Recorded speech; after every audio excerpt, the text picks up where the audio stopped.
Sure. I think that it's one of the things that we've been blessed with within this program, that getting to, whether it's a regular season championship that we're fighting for or going to the conference tournament championship, it's become an expectation within our program because we're right on that edge every year. And so that was fantastic to see the players really rise up and get a great result against a team that beat us at home a few weeks before. And now we have the opportunity to go to the NCAA tournament where anything can happen. And how exciting was it for your team the other day by getting that championship, knocking off New Mexico State, like you said, a team that had beat you here on your home turf not too long ago? Certainly, obviously, the excitement of winning a game is fantastic. You add that it's a conference tournament championship. You add a little spice to it that it's a team that beat you. And I think that's a team that, in a lot of respects, was very challenging to play. And so we had to find a kind of a different level of grit and tenacity to be able to get that result. And so seeing the girls rise up to that was fantastic. What was it like yesterday as you're waiting to hear who you're going to be playing and then getting the news that it was going to be Georgia? Well, fortunately, I've been able to take teams to multiple NCAA tournaments in the past, and it's been generally very regionalized for women's soccer. It seems like the NCAA wants to save money first and foremost and then figure out everything from there. But they kind of went away from that model a little bit. I won't say it's outside of region, but a little bit further. Some of the matchups were really kind of odd compared to what I was looking at from an RPI and from the automatic qualifier. So it was a little bit of a surprise to go south to play Georgia, but it's a great opponent. We're excited about it. That was a really tough match to win that championship game. How much do you think just having to overcome some of the setbacks in that game and pull off the late game heroics, how much do you think that prepares you for now having to go against a tough opponent like Georgia? Well, the conference season was challenging for us for sure. Whether it was the quality of the teams, the travel, what have you. There were a number of games where we gave up late goals and then responded very well. UTEP being one of those, and so knowing that we could come back, I know that was in the back of our players' minds, that they'd been resilient in the past and they could get a result even when the game was tied like that. I think was important for us, and that should play well moving forward. To be the first team on campus to win a Conference USA championship, does that mean a little something too? Well, it's always nice to make history in that regard, and I think this team has made history in some other regards, as far as Liberty women's soccer this season, whether it's how we started or going undefeated in non-conference play. It's a special group, and it's great to see that they're getting the accolades and recognition and rewards for their hard work. What's the message to your team this week as you prepare to go into the tournament and to face a team like Georgia?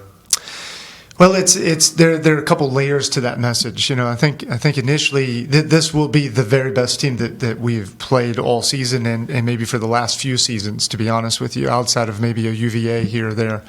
But so that's going to be important that we prepare ourselves not only tactically but emotionally and mentally for the challenge that we're about to take. But I think the other message is that there's always an upset or two in that first round, and why not us? Why not Liberty to take advantage of that? And Rachel Deruby had a great tournament. I mean, she was offensive MVP. What did you kind of see from her in those tough, high-pressure moments, and how much does it help to have a player playing like that right now?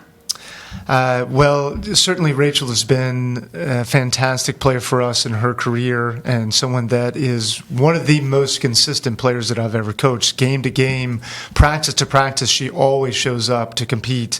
And so I think that personality trait really plays well in those tight games, that she's ready to rise to that occasion, and certainly we couldn't be more proud or happier that she responded the way she did in the semifinal and the final. And Ainsley, kind of along the same lines, defensive MVP, and she's the CUSA goalkeeper of the year. Just what have you seen from her this season? She's always focused, always putting her best foot out there. What have you kind of seen from her progression this year? Well, Ainsley certainly had a great season last year, which I think prepared her for this year. I think she's taken on a much more leadership role. Her voice in the back has been more consistent. She's organizing. She's louder. She's a little bit more demanding of the players around her. And I think that because she's earned that respect, she's earned that right to challenge them, and the players really respond to her. She's not, she's not boisterous in that regard, but when she speaks, the people around her are going to listen. And I think in combination with that, she struggled with some injuries this year, and really being our only goalkeeper, she has responded well with a lot of toughness and grit to keep playing and keep training day after day to put herself into that position. And just talking with you earlier in the season, you were saying how this is one of the tightest groups of girls you've ever coached. How much does that help now when you get to these big games and big situations to have all these girls on the pitch just playing for each other?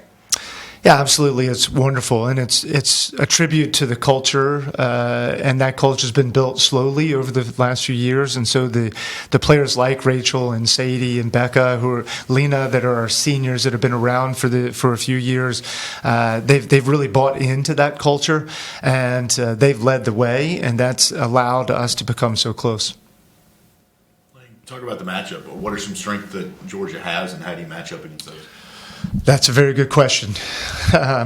Still working through a few things right now, but yeah, they are very, very good. They're big, athletic, strong, fast, good on the ball. They play a unique formation and unique system that I don't think I've seen in a very long time, and so that'll present a few tactical opportunities for us or challenges that we'll have to kind of finagle with a little bit. But one of the great things about our team is that they are very tactically adept. I mean, we play a particular formation most of the time, but anytime we need to change, they buy into it and they adapt, and they're very flexible in that way. So I feel pretty good about that aspect. All right, and we have a question from Ed Lane on the video. Okay. Ed, go ahead. Yeah, Coach, with Georgia in particular, you touched on what you got out of your goalkeeping. How important is it to be locked in mentally against this team the entire way, especially looking at the fact that each of their games in the SEC tournament were one-goal games, and they seem very comfortable in those tight affairs? Yes, you're certainly correct about that. I mean, Georgia's a team that can punish you at any moment, and so we've got to stay locked in for the entire game, and that's going to be a big challenge that we have to, we have to play almost a perfect game, and in the moments that mistakes are made, we're going to have teammates to be able to help and support each other and kind of come to the rescue, so to speak. But it is something that's part of our defense, and we talk about how we want to be able to play a defensive schematic that players are always ready to help one another, always ready to cover for one another, and that's going to be big for us on Friday.